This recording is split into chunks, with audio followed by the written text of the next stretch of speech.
सलाम महाराष्ट्रामध्ये आपल्याबरोबर बासरीचे सूर घेऊन विवेक सोनार आलेले आहेत. त्यांच्याशी पुन्हा बातचीत करूया. अगदी विवेक, मगाशी आपण अहिर भैरव मध्ये खूप छान रचना ऐकली. तुम्ही बासरी वादनाकडे कसे वळलात आणि नेमकं अजून आणखी एवढी वाद्य आहेत तर बासरी कसं निवडलं? बासरी ही निवडण्याचे मागचं कारण असं बघा, तुम्ही सुद्धा बासरी ही वाद्य असं आहे की प्रत्येक जण लहानपणी किंवा केव्हा तरी बासरी वाजवतच. म्हणजे तुम्ही दोघांनी सुद्धा अगदी तर प्रत्येकाने बासरी घेतली असते. तर माझा प्रयत्न तोच आहे की प्रत्येकाने बासरी हातात घेतली तर ती सुटायला नको, ती कंटिन्यू झाली पाहिजे. तसंच लहानपणी मी बासरी घेतली होती दुसरी तिसरी असताना. नंतर काय कालांतराने ती अडगळीत गेली आणि साधारण 5वी 6वीत असताना आमच्या घरातलं सगळं भंगार काढत होतं सामान. तर त्यात ती बासरी मला सापडली. ती लोखंडी, तिला गंज वगैरे लागला होता. तर ती काढली आणि तिला साफ केली. असंच म्हटलं साफ केली, वाजवता आली पाहिजे. असं वाजवायला लागलो, प्रयत्न केले. तर एक 8-10 दिवसानंतर मला एक गाणं जमलं.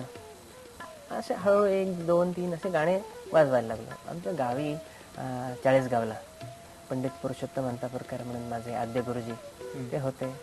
गाणी चांगले वाजवायला लागलो. तर म्हटलं पण शास्त्रीय संगीत काय माहीत नव्हतं, पण जाऊया. वडिलांचे मित्र होते, गेलो. वडील घेऊन गेले, त्यांनी हो सांगितलं, शिकवायला म्हटलं. आणि वडील असल्यामुळे ते मला नाही म्हणू शकले नाही. ते म्हटलं ये, तुला शिकायचं ये, पहिले ऐकावं लागेल. जवळजवळ 6 महिने त्यांनी मला नुसतं रोज जायचं, बसवून ठेवलं. ऐक म्हणे, माझा रियाज ऐक, तुला शिकायचं आहे ना, हे पहिले 6 महिने बस ऐक आणि त्याच्यानंतर मी ठरवेन तुला शिकवायचं. आणि नंतर झाली सुरुवात. त्यांनी एक एक पलटा, एक एक राग, त्याच्या बंदिशी हे माझ्याकडनं घोटून घेतलंय. त्याच्याकडे बरेच वर्ष, 6-7 वर्ष शिकलो आणि त्यानंतर मग देवरसनकडे आलो. आणि तेव्हापासून तर आतापर्यंत आहे गुरुजींकडे. आणि ते जे प्रेम आहे किंवा तो जो आशीर्वाद आहे गुरूंचा, तो तुमच्या वादनातून तर दिसतोच आहे, तो सुरुवातीपासूनच दिसला. पण ही खूप महत्वाची गोष्ट आहे. नक्की. आणि मनीष, यामध्ये एक सगळ्यात महत्वाची गोष्ट तुमच्या बोलण्यातून जाणवली. 6 महिने नुसतं बसवून ठेवलं आणि मग ठरवेन की तुला शिकवायचं की नाही. आजच्या काळामध्ये की जिथे सगळं लोकांना इझी आणि इन्स्टंट आणि फास्ट पाहिजे असतं, तर ही खूप घेण्यासारखी गोष्ट आहे की आयुष्यामध्ये साधना किंवा तपश्चर्याचं महत्व किती आहे. आणि त्यावेळेस मी फार लहान होतो. म्हणजे 6 महिने रोज जाऊन त्यांचा रियाज ऐकायचा. सकाळी 8 वाजता यायचा आणि रियाज म्हणजे एखादी तासभर नसायचा. 8ला गेलं की किमान 11-12 पर्यंत बसायचं तिथे रियाज ऐकायला. तिथेच बऱ्याचशा गोष्टी माझ्या तिथेच तयार झाल्या, ऐकून आणि नंतर तर म्हणजे श्रवण भक्ती खूप महत्वाची आहे, खूप महत्वाची. त्याशिवाय काही होऊ शकत नाही. अरे वा. कारण श्रवण करणं म्हणजे हा एक रियाज आहे. आणि त्यानंतर मग मी चाळीसगावहून मुंबईला गुरुजींकडे, चाळीसगाव टू मुंबई ही बरेच महिने अपडाऊन केली. फक्त रोजचे 14 तास जायचे प्रवासामध्ये. जसं म्हटलं की श्रवण हा एक खूप मोठा रियाज आहे. म्हणजे जसं म्हणतात की चांगला वक्ता व्हायचा असेल तर त्याला चांगलं श्रोता व्हावं लागतं. तसा चांगला गायक व्हायचं असेल तर त्याला सुद्धा चांगलं श्रोता होणं, रसिक असणं गरजेचं आहे. खरं नक्कीच. आणि सलाम महाराष्ट्राचे आता जे दर्शक ऐकतायत, तुमच्याकडून आम्हाला अजून जाणून घ्यायचं आहे याच्याबद्दल, पण त्यांना ऐकायची पण फार इच्छा आहे. नक्कीच. आता आपण अहिर भैरव हा राग ऐकला, त्यावर एक सुंदर गाणं आहे, तुम्हाला सर्वांना ठाऊक असेल, पूछो ना कैसे. सुंदर गाणं आहे. एक त्याची झलक अगदी.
गाणं हो, आहे. सुंदर गाणं आहे.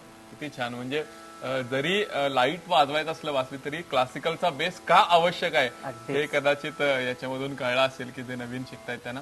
याच्याबद्दल आणखीन बोलूया, आणखीन काही गोष्टी सांगूया. कशा पद्धतीनं तुम्ही पंडित चौरसियांकडे शिकलेले आहात, कशा पद्धतीने वेगवेगळे कार्यक्रम करता आहात, आणि बासरीबद्दल पण जाणून घ्यायला आवडेल. वसुंधरा नक्कीच याच्याबद्दल जाणून नक्कीच. घेऊया. बासरी महोत्सव सुद्धा ते आयोजित करत असतात आणि हरिप्रसाद चौरसिया पंडित यांच्याकडे 11 वर्ष त्यांनी बासरीची साधना केलेली आहे, शिकलेले आहेत. त्या अनुभवांबद्दल लोकांना नक्कीच जाणून घ्यायला आवडेल. पण सलाम महाराष्ट्रामध्ये आता घेऊयात एक ब्रेक. पहा फक्त IBN IBN लोकमत. लोकमत.